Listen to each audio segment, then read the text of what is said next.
네, 오늘 말씀은 제가 저번 주에 말씀에 이어서 조금 더 보충을 해보려고 합니다. 저번 주 말씀 제목이 혹시 뭔지 기억나십니까? 둘이 하나가 되는, 뭐였죠? 둘이 한 몸을 이루는 것. 네.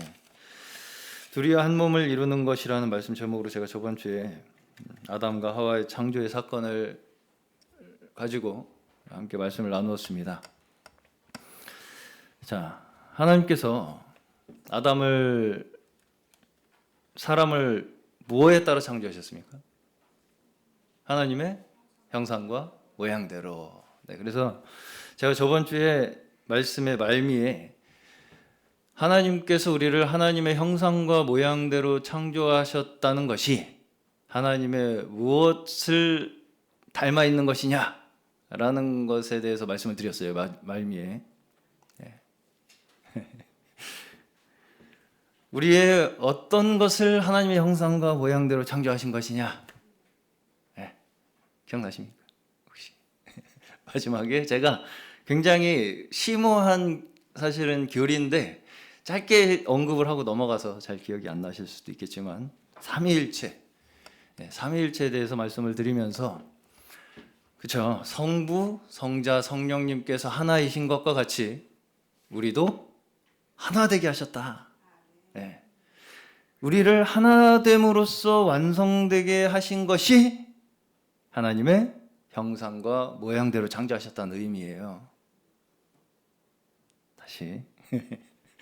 자, 성부께서는 어떤 분이세요? 사랑하시는 분. 성자께서는 사랑 받으시는 분. 성령께서는 사랑 그 자체이시다. 그래서 우리가 서로 하나 되는 것, 사랑으로 하나 되는 것, 그것이 바로 어디에 있어요? 원래 어디 있어요? 하나님께 있죠, 다. 하나님께 있어요. 하나님이 그러하시듯이 세 분이 온전히 하나이시듯이 우리도 하나 되게 하기 원하신다. 그것이 하나님께서 우리에게 두신 창조의 목적이자 뜻이다. 라고 저번 주에 말씀을 드렸었습니다. 이제 좀 기억이 나시죠? 네. 자, 저번 주에 아담을 하나님께서 창조하시고서 처음으로 보기가 별로 좋지 않았더라. 이런 말씀이 나온다. 이렇게 말씀을 드렸었죠. 뭐가 보기 좋지 않았다고 말씀하셨습니까? 혼자 있는 것. 네. 그러고서는 이제 먼저 혼자 있는 게 보기 좋지 않다고 하시고서는 만드신 게 뭐였어요? 동물이었어요. 그래서 동물들을 먼저 창조하셔서 아담에게 이끌고 오십니다. 근데 이제 거기에 말씀해 보시면 창세기 2장 말씀을 보시면 그 이끌고 오신 이유가 뭐라고 나오냐면 뭐라고 이름을 붙이는지 보기 위해서라고 그렇게 말씀이 나옵니다. 뭐라고 아담이 이 동물들에게 이름을 붙이는지 보려고 동물들을 아담에게 이끌고 왔다. 그래서 이제 아담이 모든 동물들에게 이름을 붙여줍니다. 근데 거기에는 아담의 짝이 없었다. 이렇게 말씀이 나오죠. 그리고 나서 하와를 창조하시죠. 그러고 나서 하와를 창조해요. 거기에 아담의 짝이 없다는 것을 보시고서는 하와를 창조하신단 말이에요. 그리고서는 이제 그제서야 아담이 뭐라고 합니까? 내 뼈 중에 뼈요, 살 중에 살이구나. 네. 무슨 뜻이라고 말씀드렸습니까? 뼈 중에 제일 잘생긴 뼈고 내 살 중에 제일 잘생긴 살이다. 네. 우리 남준 형님 옆에 보시고 한번 해주세요. 내 뼈 중에 내 살, 네. 뼈 중에서 제일 이쁜, 내가 이제까지 이렇게 이쁜 뼈를 본 적이 없습니다. 이렇게 이쁜 살도 본 적이 없습니다. 네, 이것이 단지 물론 이 부부를 통해서 남자와 여자를 통해서 말씀을 하시지만 결국은 이것이 누구에 대한 고백이 되어야 됩니까? 서로? 우리가 모두가 서로를 볼 때 나와야 하는 고백이 되어야 되는 거죠? 그렇죠? 네. 자, 새 번역으로는 이제야 나타났구나로 시작합니다. 아담의 이 감탄이 하와를 보고 나서 이제야 나타났구나. 자, 여러분들께서는 성도님들 보시면 이제야 나타났구나. 이렇게 생각이 드신 적 있으십니까? 없으십니까? 이제야 어디 있다가 있죠 나타나셨습니까? 네, 이러한 서로의 감탄이 항상 넘치시기를 바랍니다. 네. 뭔가 아담이 이 하와를 보면서 뭐가 느껴진 거예요? 내가 이제까지 뭔가 채워지지 않았던 뭔가 2%가 채워지는 걸 느낀 거죠. 네. 자, 여기서 이제 우리가 생각해 볼 것들이 몇 가지가 있습니다. 자, 먼저는 첫 번째로 왜 여자보다 동물들을 먼저 창조하셨는가입니다. 제가 저번 주에도 이 말씀이 이제까지의 기독교 역사에서 남성 중심적 사상으로 이렇게 해석되어 왔다라고 말씀을 드렸습니다. 그렇죠? 이게 잘못 보면 죄송합니다. 하나님이 아담에게 먼저 애완동물을 만들어 주셨는데 애완동물로는 안 되니까 마치 여자를 만들어 주신 것처럼 그렇게 이제 생각이 되기가 쉬워요. 그렇죠? 왜 그렇습니까? 남자를 중심으로 해서 남자가 있고 거기에 동물을 갖다 데려다 주시고 그게 안 되니까 이제 여자를 만들어서 데려다 주시는 것처럼 보이죠. 과연 그렇겠습니까? 과연 그럴까요? 저 이거 오늘 제대로 얘기 못하면 이제 자매님들께 큰 문제가 생길 것 같은데. 자, 해명을 하겠습니다. 이제부터 창세기 1장과 2장은 창조 사건이 중복되어서 기록되어 있습니다. 여러분들께서 이제 자세히 창세기 말씀을 읽어보시면 눈치를 채셨겠지만 첫 번째 단락이 어디에서 나눠지냐면요. 창세기 1장 1절부터 2장 3절까지 한 단락이 맞춰집니다. 2장 3절을 제가 읽어드려 볼게요. 이렛날에 하나님이 창조하시던 모든 일에서 손을 떼고 쉬셨으므로 하나님은 그날을 복되게 하시고 거룩하게 하셨다. 하고서 두 번째 2장 4절에서 어떻게 시작하느냐? 하늘과 땅을 창조하실 때의 일은 이러하였다. 라면서 뭔가 새로운 이 설명이 시작되는 것 같이 이렇게 느껴지죠. 네. 그렇죠? 네. 그래서 이제 2장 마지막까지를 또 한 단락이다. 이렇게 이제 우리가 봅니다. 그리고 이제 3장에서부터는 본격적으로 사람이 타락하는 장면으로 시작이 돼요. 자, 근데 이제 1장과 2장에 보시면 이 창조가 서로 조금씩 차이가 있게 보입니다. 1장에서 보시면 창조에 대해서 구체적인 날짜, 그렇죠? 첫째 날, 둘째 날 하면서 각각 창조의 순서가 굉장히 비교적 명확하게 나열이 되어 있습니다. 근데 2장에서 보시면 1장에서의 그 자세한 어떤 시간적 순서, 질서, 체계적인 어떤 그런 객관적인 서술이라기보다는, 그렇죠? 이제 읽어보시면 느껴지시겠지만 전체 창조에 대한 정황에 대한 설명을 하는 것처럼 느껴져요. 그렇죠? 자, 여기서 이제 가장 큰 차이점이 무엇이냐? 1장 전반부의 단락과 2장 후반부, 2장의 단락, 이 창조 사건이 서로 이렇게 단락이 나눠져 있는 이 두 부분의 가장 큰 차이점이 뭐냐? 2장 3절까지는 하나님이 뭐라고 기록되어 있습니까? 하나님이라고만 기록되어 있어요. 이게 이제 원어로는 엘로힘, 엘로힘입니다. 근데 자, 이 세 번역에서는 이제 이게 주 하나님이라고 되어 있는데 개역개정에서는 2장 4절부터 뭐라고 부릅니까? 하나님을 여호와 하나님. 네. 이게 명확하게 나눠져 있어요. 잘 읽어보시면 1장부터 2장 3절까지는 엘로힘, 2장 4절부터 마지막까지는 여호와 하나님. 네, 이렇게 기록이 되어 있습니다. 자, 그럼 이게 무슨 의미일까? 왜 이렇게 이런 이야기를 장황하게 시작을 하느냐? 네. 이 두 가지 창조의 사건에 대해서 여러 가지 견해들이 있어요. 그 중에서 이제 크게 두 가지가 있습니다. 둘 다 상식적으로 알아두시면 도움이 되실 거라고 생각합니다. 자, 어떤 학자들은 첫 번째로 창세기를 누가 기록했습니까? 창세기 모세가 기록했죠. 네. 이 모세가 창세기를 기록할 당시에 그 모세가 살던 그 지역, 그 시대의 고대 근동에, 그 중동 지방에 있었던 두 가지 창조 설화가 바탕이 되었기 때문이다. 이렇게 생각하는 학자들이 있어요. 첫 번째, 이거는 정통 기독교에서는 받아들이지 않는 그런 의견입니다.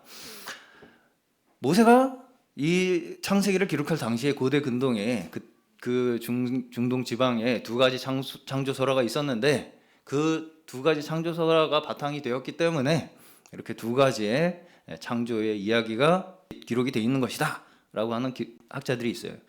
그럼에도 불구하고 이 견해가 굉장히 많은 사람들에게 지지를 받고 있습니다. 많은 사람들이 지지를 받고 있어요. 자, 그리고 또 다른 관점에서는 상호 보완적 설명으로 보는 것입니다. 상호 보완적 설명. 자, 아무리 우리가 성경을 단순하게 읽는다 할지라도 이 두 가지 이야기가 시간적 순서로 되어 있는 것이다 라고 생각하기는 어렵겠죠. 그렇죠? 그러면 하나님이 창조를 두 번 하신 게 되는 거잖아요. 그렇죠? 이걸 시간적 순서로만 그냥 단순하게 읽어버리면 1장에서부터 분명히 여섯째 날까지 창조를 하셨는데 또 창조를 하시네. 사람을 또 만드시고 이렇게 이제 단순하게 받아들이게 될 위험성이 있다는 거죠. 네, 그렇죠? 그럼 하나님이 창조를 두 번 하셨습니까? 그렇지 않죠? 네. 자, 성경은 물론 우리가 성경을 읽을 때 한 가지 좀 먼저 기억해야 할 것이 뭐냐면 성경이 분명히 시간 속에서 벌어진 사건을 기록한 것은 사실입니다. 성경이 시간 속에서 일어난 역사적 사건을 기록한 건 사실이에요. 그럼에도 불구하고 우리가 그 성경을 읽을 때 뭘 반드시 기억을 해야 되냐면 성경은 시간 속에서 하나님이 하시는 일을 점진적으로 우리에게 드러내고 계신다는 걸 기억해야 돼요. 좀 이제 어렵습니다. 이거는 이게 쉽게 이해하기가 어려운 부분이에요. 하나님께서는 시간 속에서 우리의 인생 속에서 하나님이 어떤 분이신가를 점진적으로 우리에게 드러내신다는 거예요. 자, 근데 이제 이게 잘못하면 우리가 생각하기에 우리가 보기에는 이게 완성되지 않은 상태에서 완성을 하시는 것처럼 느껴지다 보니까, 그렇죠? 자, 예를 들어서 아까 이 아담에게 하와를 만들어 주시는 그 장면에서도 아담이 뭔가 부족하다 보니까 여자를 만들어 주셨네? 라고 하는 어떤 그런 미완성에서 완성으로 이렇게 완성시켜 나가는 것처럼 느껴지죠, 우리가 보기에는. 그러니까 이게 여기가 중심이고 이게 뭔가 이 남자를 위해서 뭔가 이렇게 보완 수정하는 것 같이 그렇게 느껴지다 보니까 남자가 중심이 되는 거예요, 자꾸. 이 시간적으로 생각을 하면 그런 것입니다. 네. 자, 그러면 하나님께서 시간의 제약을 받으십니까? 그렇게? 아담을 만들어 놓고 보니까 이거 혼자 있는 게 별로 보기가 안 좋네. 그래서 동물을 만들어줘도 애완동물 가지고는 안 되겠네. 그러겠어요? 하나님께서? 이 모든 것들이 우리에게 하나님이 우리에게 두신 뜻이 무엇인가를 점진적으로 나타내 보여주시기 위해서 하시는 일들이라고요. 하나님께는 모든 계획이 이미 다 수립이 돼 있어요. 그렇죠? 그러시겠죠? 당연히. 네. 자, 이해를 좀 잘 해주시기를 부탁드리겠습니다. 이미 하나님의 관점에서는 모든 것이 완성돼 있어요. 그렇죠? 창세전부터 예정하신 하나님의 구속 계획이 이미 다 수립이 되어 있는 상태에서, 계획이 되어 있는 상태에서 이 창조의 사건을 시간 속에서 하나하나 이루어 가시는 거라고요, 하나님께서는. 네. 근데 이제 우리가 보기에는 이것이 아직 완성되지 않은 것처럼 보이죠. 이렇게 이루어 나가시니까 하나님께서. 네. 자, 그러면 이 예정을 하신 분이 누구십니까? 이 예정을 누가 하셨어요? 하나님이 하셨죠. 그러면 이 예정이 실패될 수 있습니까? 없죠. 하나님이 하신 예정이기 때문에 이미 어때요? 이루어진 것과 같죠. 맞습니까? 네. 이 예정을 통해서 하나님께서 이루어 가시는 이 일은 하나님이 창세전부터 예정하신 일이기 때문에 실패할 수 없는 일이에요. 그렇기 때문에 우리의 입장에서는 이것이 미완성에서 완성으로 만들어져 가는 것 같이 보일지라도 우리는 어때요? 이것이 확실히 하나님께서, 신실하신 하나님께서 그 말씀대로 이루실 것이라는 믿음을 가지고 살아갈 수 있는 것이죠. 네. 자, 그럼에도 불구하고 이제 우리에게는 이게 완성되어 가는 것으로 보이죠. 지금도. 그래서 이제 이게 우리가 헷갈리는 거예요. 네, 이거 아직 미완성인데 이거 완성 안 되는 거 아니야? 약간 이런 게 계속 있는 거예요. 우리가 한마디로 의심이 있는 겁니다. 이러다가 이거 우리 잘못되는 거 아니야? 막 이런 거. 하나님 예정하셔놓고선 실패하는 거 아닌가 이거? 네. 자, 그렇지만 하나님께서 우리에게 드러내시는 이 계시라고 하죠. 이것이 우리 사람에게 있어서 없는 거를 뭔가 계속 만들어서 뭔가를 이렇게 보여주시는 것입니까? 네. 그렇기 때문에 사실은 계시라는 것은 우리에게 드러내신다는 표현이 더 정확한 거예요. 그러니까 우리가 알지 못하던 것을 하나님께서 우리에게 보여주시는 거죠. 이미 있는 것을 우리가 아직 보지 못하는 거예요. 우리 눈이 어두워서. 그걸 보여주시는 거예요. 하나님께서. 그것이 성경에서 우리에게 말씀하시는 하나님의 계시입니다. 네. 그래서 우리의 인생, 우리의 삶 속에서는 이것이 점진적으로 밝아진다라는 거예요. 네. 물에서 땅이 드러나게 하시듯이, 그렇죠? 창조에서부터 물에서 땅이 드러나게 하시죠. 땅이 없었던 땅을 만들어가지고 이렇게 하시는 게 아니라 물에서 땅이 드러나게 하시고 빛이 어둠에 비춰서 드러나게 하시듯이 하나님의 뜻을 우리에게 드러내시는 것입니다. 드러내시는 거예요. 자, 사실은 성경은 전체가 우리에게 하나님의 뜻을 드러내시는 것입니다. 다 이 성경의 모든 말씀이 하나님께서 우리에게 하나님의 그 뜻을 드러내시는 거예요. 자, 물론 그 뜻이, 하나님의 뜻이 우리가 사는 인생의 시간 속에서 이루어져 가고 있는 것은 사실입니다. 그렇다고 해서 그것이 하나님이 시간의 제약을 받으신다는 의미가 아니에요. 여기서 우리가 오해를 하기가 쉬워요. 그렇죠? 네. 시간 속에서 하나님께서 우리를 그렇게 하나하나 이루어 가시고 계시하시고 드러내시는 것은 사실이지만 그거를 우리가 잘못 오해하면 하나님께서 이 시간의 제약을 받으시는 분인가? 그렇게 착각하기가 쉽다고요. 자, 이것은 사실 우리가 창세기 창조 사건에서부터 볼 수 있습니다. 창세기 1장 1절 무엇입니까? 대초에 하나님이 천지를 창조하시니라. 이 대전제를 선포를 한 후에 그 바로 2절부터 어때요? 땅과 물에 대한 이 이야기가 나옵니다. 근데 땅과 물이 창조되었다는 이야기는 나오지 않아요. 그렇죠? 2절 보시면 1장 2절 보시면 땅이 혼돈하고 공허하며 어둠이 깊음 위에 있고 하나님의 영은 물 위에 움직이고 계셨다. 그렇죠?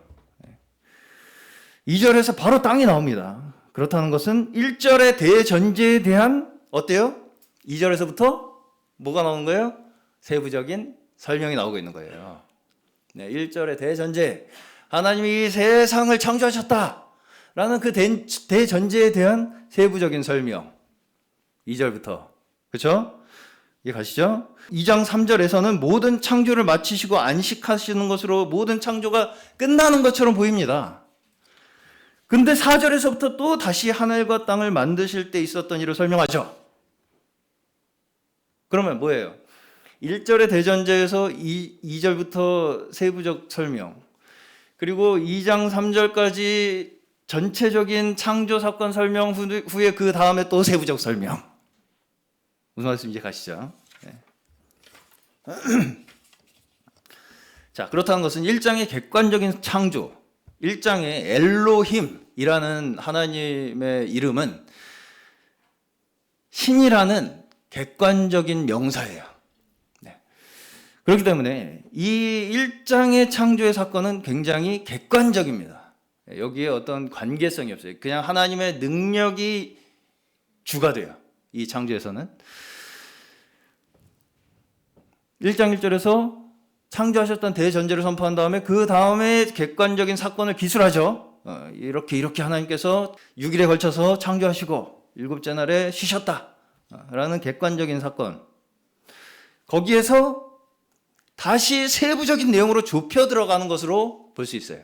그렇죠? 2장 4절부터. 그럼 뭘 위해서 좁혀 들어갑니까? 2장 4절부터 무엇을 더 말하자면 포커싱을 해가지고 좁혀서 설명을 하고 있어요? 사람에 대해서. 사람에 대해서죠. 네. 결국 하나님께서 사람을 통해서 이루고자 하시는 뜻이 무엇인가를 우리에게 점점 더 점진적으로 드러내고 계시죠. 네. 자, 아까 1장에서는 엘로힘이라고 나오다가 2장 4절부터는 여호와 하나님으로 나온다고 말씀드렸습니다. 여호와가 무슨 뜻입니까? 여호와가 어디서 맨 처음에 나와요? 여기 말고 하나님께서 직접 자신을 여호와라고 소개하시는 장면. 출애굽기. 예, 정답입니다. 역시. 예. 누구예요? 이 책을 기록한 모세죠. 예, 모세에게 하나님께서 스스로 자신을 나타내시고 그 이름을 모세에게 알려주신 게 여호와. 무슨 뜻이에요? 나는 나다. 나는 스스로 있는 자다. 라는 뜻입니다. 그러면 자, 하나님께서 이름이 있겠습니까? 원래? 하나님께서 원래 이름이 있을까요?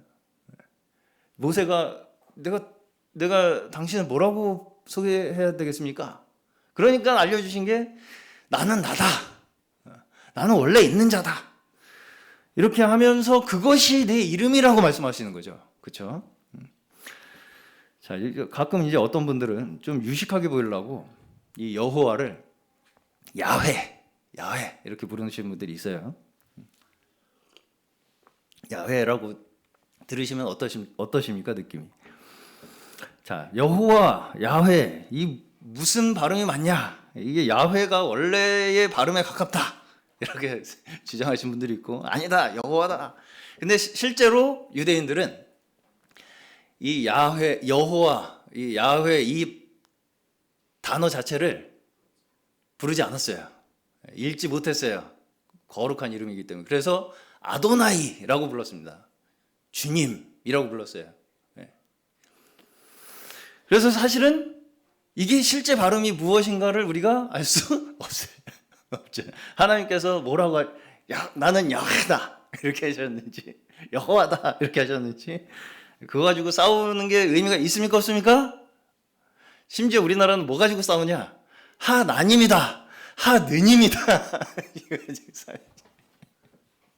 의미가 있습니까, 없습니까? 우리나라만 싸우죠. 우리나라만 싸우잖아요. 하나님, 하느님. 외국에 있어요, 없어요? 하나님, 하느님? 다 가시죠, 미국은. 네. 이거 가지고 하나님이 맞네 가지고 싸우시는 분들이 또 있어요. 네. 전혀 의미가 없는 싸움입니다. 그렇죠? 자, 물론 저희가 뭐 어떻게 부르는 것에 의해서 우리의 머릿속에 어떤 이미지가 생기는 것은 사실이기 때문에 부르는 것도 의미가 전혀 없다고 말할 수는 없겠습니다. 네, 그럼에도 불구하고 더 중요한 건 뭐예요? 그분이 나와 어떤 관계가 있는가가 중요한 거예요. 네, 그렇죠? 모음 하나 가지고 이게 맞네 저게 맞네 하는 거 가지고 싸우는 거는 하나님께서 기뻐하실까요? 싫어하실까요? 싫어하시겠지. 미움이 안 기뻐하시겠죠. 네. 근본적으로 이름은 무엇을 위해서 필요한 것입니까? 이름이 왜 필요해요? 나 혼자 있으면 이름 필요해요? 안 필요해요? 안 필요하죠. 이름이 필요한 이유가 뭐예요? 관계가 형성돼야 되기 때문에 필요한 거예요. 이름이라는 건 나 혼자 있으면 필요가 없어요. 누군가와 함께 관계를 가지고 살아가야 하기 때문에 필요한 것이 이름입니다. 그러면 여호와라는 이름을 누가 누구에게 알려줬습니까? 여호와라는 이름을 하나님께서 사람에게 알려주셨죠. 그렇다는 것은 무엇을 의미하는 것입니까? 여호와라는 이름 그 자체가 하나님께서 우리와 함께하기를 원하신다는 것을 의미하는 거예요. 우리에게 이름을 주셨어요. 하나님의 이름을. 이름이 필요 없으신 분이잖아요. 근데 우리에게 하나님, 제가 하나님을 어떻게 불러야 됩니까? 하니까 이름을 주셨어요. 기쁘지 않으십니까? 영광스러운 저희의 특권입니다. 하나님을 우리의 여호와 하나님이라고 부를 수 있는 거. 자, 출애굽기 3장 14절 15절입니다. 하나님이 모세에게 대답하셨다. 나는 곧 나다. 너는 이스라엘 자손에게 이르기를 나라고 하는 분이 너를 그들에게 보냈다고 하여라. 하나님이 다시 모세에게 말씀하셨다. 너는 이스라엘 자손에게 이르기를 여호와 너의 조상의 하나님 곧 아브라함의 하나님, 이삭의 하나님, 야곱의 하나님이 나를 너희에게 보내셨다 하여라. 이것이 영원한 나의 이름이며 이것이 바로 너희가 대대로 기억할 나의 이름이다. 아멘. 자신을 소개하시면서 뭐라고 부연 설명이 나오죠. 뭐라고 나옵니까? 너희 조상의 하나님, 곧 아브라함의 하나님, 이삭의 하나님, 야곱의 하나님.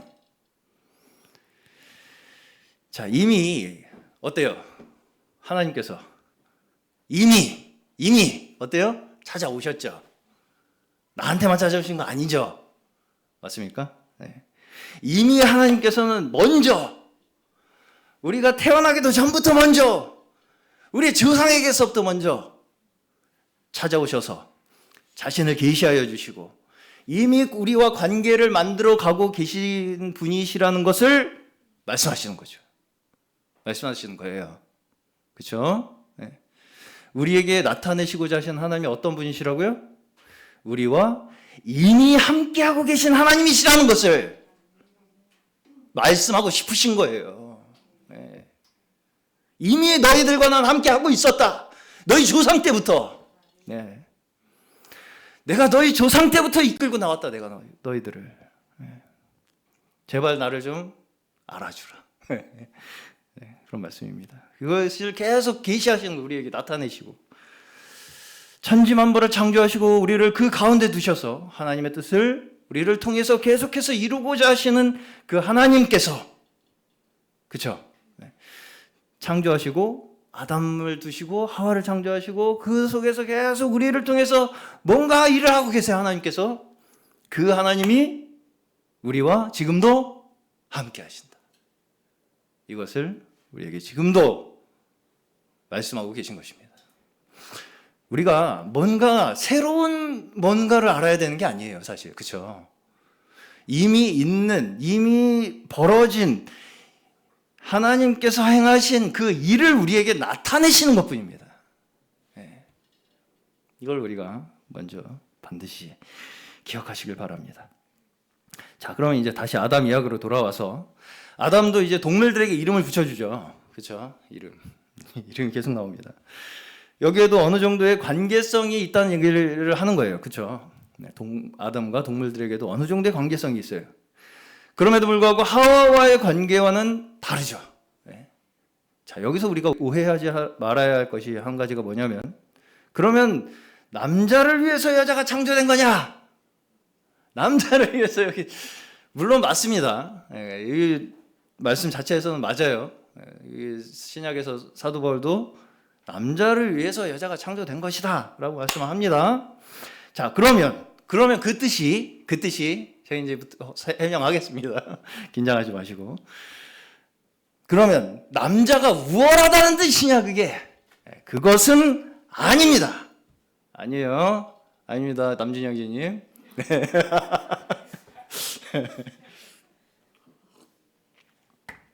자, 신약 성경 세 군데만 보겠습니다. 짧게 제가 읽을게요. 고린도전서 11장 11절. 그러나 주님 안에서는 남자 없이 여자가 있지 않고 여자 없이 남자가 있지 않습니다. 할렐루야. 아멘.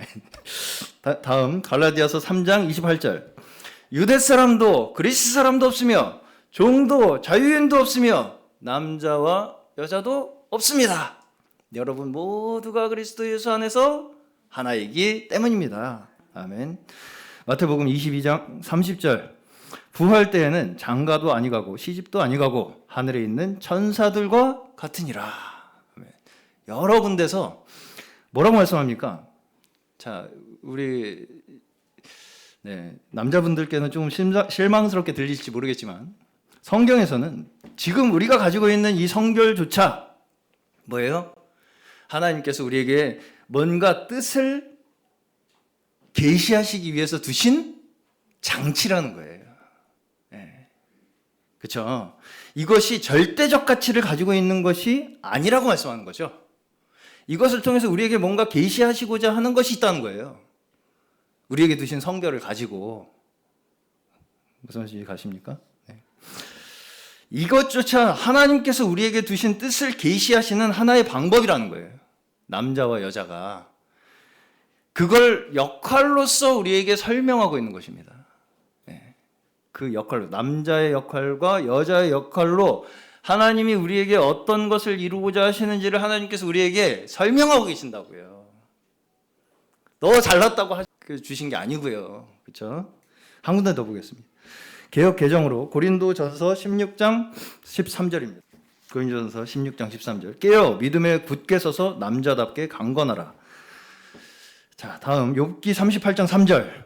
욥기 38장 3절. 대장부처럼 허리를 묶고 내가 내게 묻는 것을 대답할지니라. 아멘. 남자다울지라는 말씀이 있죠. 두 군데나 있죠. 신약 구약. 자, 그러면 이게 남자에게만 해당되는 말씀이겠습니까? 아니죠. 네.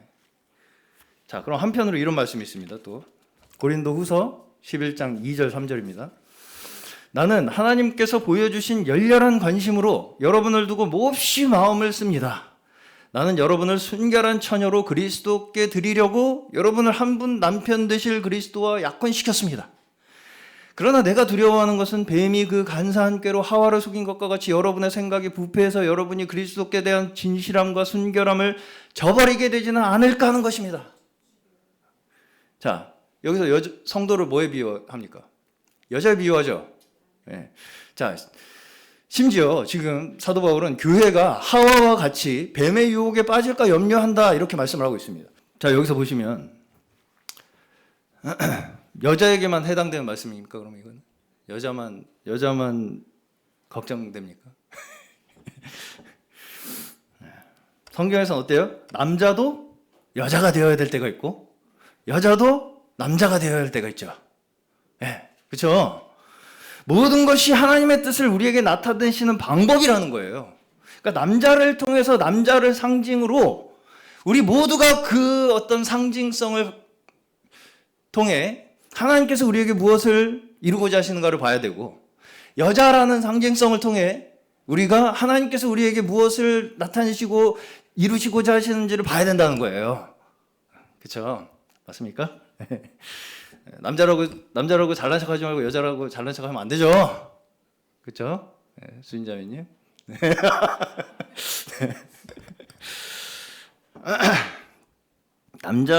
물론 남자로서 여자로서의 역할이 있습니다. 그럼에도 불구하고 그것이 우열을 의미하는 것이 결코 아니라라는 것을 말씀드립니다. 우열을 의미하는 게 아니에요. 혼자 있는 것이 좋아 보이지 않아서 이것은 아담이라는 존재 자체가 뭔가 불완전해서라는 의미가 아닙니다. 아니에요. 네. 자, 우리 모두는 한 사람 한 사람이 다 완전한 사람으로 창조되었어요. 하나님의 형상과 모양을 따라서. 자, 그럼 뭐가 불완전하다는 얘기겠습니까? 결국은 관계에서 벗어난 것이 불완전하다는 얘기예요. 네, 관계에서 벗어난 것. 다시 말해서 우리가 어디에서 완성되어야 된다는 얘기입니까? 관계에서. 네, 관계에서. 우리 모두는 물론 불완전합니다. 자, 그럼에도 불구하고 그러면 그것이 제가 남진 형제보다 부족하다는 의미입니까? 아니죠. 네. 그 부족하다는 것은, 불완전하다는 것은 서로 다르다는 얘기예요. 그렇죠? 서로가 다르다. 남자와 여자가 다르죠. 그렇다고 내가 그러면 부족합니까? 여자가 부족해요? 남자가 부족해요? 서로 비교할 수 있나요, 그걸? 네. 우리 모두가 서로 다르기 때문에 필요한 것입니다. 그렇죠? 네. 남자와 여자가 다르기 때문에 필요하듯이 결국은 우리 모두가 다 다르기 때문에 필요한 거예요. 그렇죠? 네. 그래서 하나님께서 우리를 하나 되게, 교회에서 하나 되게, 지체로 하나 되게 하신 것입니다. 그것을 가장 명확하게 가르쳐 주시기 위해서 두신 것이 남자와 여자를 통해서 우리에게 먼저 계시하고 계시는 거예요. 자, 마지막으로 한 절만 보고 마치겠습니다. 에베소서 오늘 본문입니다. 5장 22절. 아내된 이 여러분, 남편에게 하기를 주님께 하듯 하십시오. 그리스도께서 교회의 머리가 되신 것 같이 남편은 아내의 머리가 됩니다. 바로 그리스도께서는 몸의 구주이십니다. 교회가 그리스도께 순종하듯이 아내도 모든 일에 남편에게 순종해야 합니다. 남편된 이 여러분, 아내를 사랑하기를 그리스도께서 교회를 사랑하셔서 교회를 위하여 자신을 내주심 같이 하십시오. 아멘. 자, 이 말씀이 어떻게 되면 안 돼요? 아내 너 나한테 순종해. 그러면 아내, 남편 당신 나를 위해서 죽어. 아내, 이 말씀은 서로에게 그렇게 요구하라고 주시는 말씀이 아닙니다. 이걸 요구가 되는 순간 뭐가 됩니까? 율법의 저주가 임합니다. 율법의 저주가 임해요. 아내에게는 아내로서, 남편에게는 남편으로서의 역할이 무엇인가를 알려주는 거예요. 그렇죠? 여러분은 머리와 몸에 우열을 두십니까? 너는 몸이니까 머리 말대로 해. 너 몸, 내 머리 말대로 해. 정신 나간 겁니다. 그렇죠? 머리와 몸은 하나예요. 그렇죠? 별개로 생각할 수 있는 게 아닙니다. 이것이 서로에게 강요가 되고 요구가 되는 순간 그것은 율법의 저주가 되는 것입니다. 그럼 어떻게 하는 것이 최선이겠습니까? 가장 좋은 최선이 뭐예요? 자, 남준영 집사님, 남준희 집사님, 김수진 자매님, 뭐가 최선이겠습니까? 첫 번째, 바른 말씀의 가르침 안에, 교훈 안에 있는 것입니다. 서로가 같이. 그래서 남편으로서의 말씀을 순종하고 아내로서의 말씀에 순종하고, 그게 가장 좋은 방법이겠죠. 그것이 우리에게 교회가 필요한 가장 중요한 이유 중에 하나입니다. 하나님께서는 우리가 축복 안에서 살기를 원하세요. 그러면 어떻게 우리에게 축복을 주십니까? 하나님께서 첫 번째, 하나님과의 관계 속에서. 두 번째, 우리 모두와의 관계 속에서 하나님께서는 우리를 축복하고 계시는 거예요. 먼저는 우리를 남자와 여자로 만드셔서 우리를 한 몸 되게 하심으로써 하나님의 뜻을 우리에게 나타내고 계십니다. 우리는 서로 완성되기 위해 필요한 존재들이에요. 전에 여기 있는 유정은 자매 말고 딴 유정은 본 적 있다. 여기에 어떤 한 사람도 이제서야 나타났구나라고 말하지 않을 수 있는 사람이 없습니다. 맞아요? 한 사람 한 사람이 다 어디에서 이제 나타났습니까? 라고 고백해야 할 우리의 사랑하는 지체들이신 줄로 믿습니다.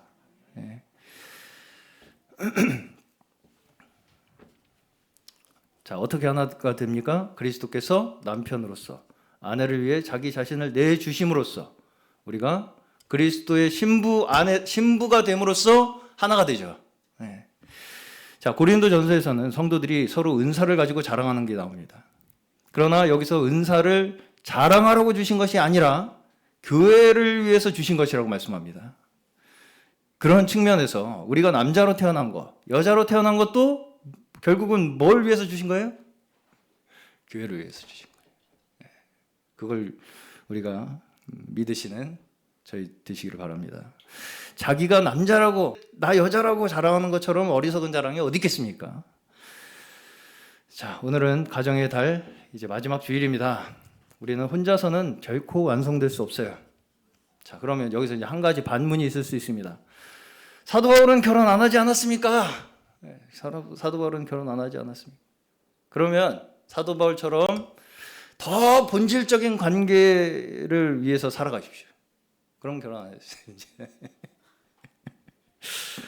자, 그런 반면은 잘못하면 내가 가져야 할 관계에 대한 회피를 위해서 하는 핑계에 불과할 가능성이 큽니다. 자, 어디서든 우리는 관계 속에서 살아가야 합니다. 살아가고자 하고요. 그 관계가 깊은 관계이든 얕은 관계이든 또 나에게 그 관계에 있어서의 책임이 얼마나 크게 지워지고 있느냐의 정도의 차이일 뿐이지 다 관계 속에서 살아간다고요. 자, 근데 문제는 뭐냐면 내가 그 관계에서 책임을 덜 지려고 하면 할수록 어떻게 되겠습니까? 그 책임을 누군가 지게 되는 거예요. 내가 누군가의 관계에서 내 책임을 안 지려고 하면 할수록 그 책임은 다른 사람이 지게 된다고요. 그 책임을 누가 지셨습니까? 예수께서 지셨죠. 우리가 예수님을 믿는 자들이라면 우리는 우리에게 주신 관계에 책임을 지는 자들이 되어야 할 줄로 믿습니다. 그것이 나를 지금 여기에 세상에 두신 하나님의 뜻이며 우리의 사명인 줄로 믿습니다. 하나님께서 우리 한 사람 한 사람으로 시작해서 가정을 통해서 교회를 통해서 나타내신 하나님의 뜻을 우리로 말미암아 밝히 깨달아 알게 하시기를 주의 이름으로 축원합니다. 아무쪼록 오늘의 선교회 모든 성도님들의 가정에 하나님의 크신 축복이 뜻이 이루어지시는 귀한 가정 되시기를 주의 이름으로 축원합니다.